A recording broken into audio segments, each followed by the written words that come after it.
Kansara DTV news ગુજરાતીમાં આપનું સ્વાગત છે। નજર કરીએ આજના મુખ્ય સમાચારો। અંકલેશ્વરની એસએ મોટર નજીકથી ભરૂચ એલસીબીની ટીમે સ્વિફ્ટ કારમાંથી વિદેશી દારૂના જથ્થા સાથે 3 ઈસમોને ઝડપી પાડી રૂપિયા 3 લાખ ઉપરાંતનો મુદ્દામાલ જપ્ત કરી કાયદેસરની કાર્યવાહી હાથ ધરી છે। ભરૂચ એલસીબીની ટીમ અંકલેશ્વર વિસ્તારમાં પેટ્રોલિંગમાં હતી તે દરમિયાન સ્વિફ્ટ કારમાં વિદેશી દારૂ ભરી વાલિયા ચોકડીથી ગડખોલ પાટિયા તરફ જનાર હોવાની બાતમી મળી હતી।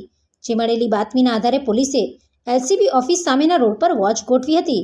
દરમિયાન સ્વિફ્ટ ગાડી આવતા તેને રોકી અંદર તલાશી લેતા 1406ની કિંમતનો વિદેશી દારૂ મળી આવ્યો હતો।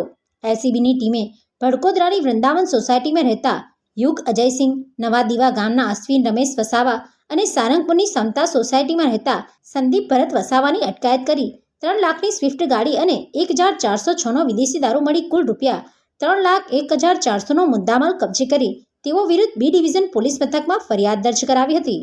Pintu Modi, DTV news, Ankleshwar.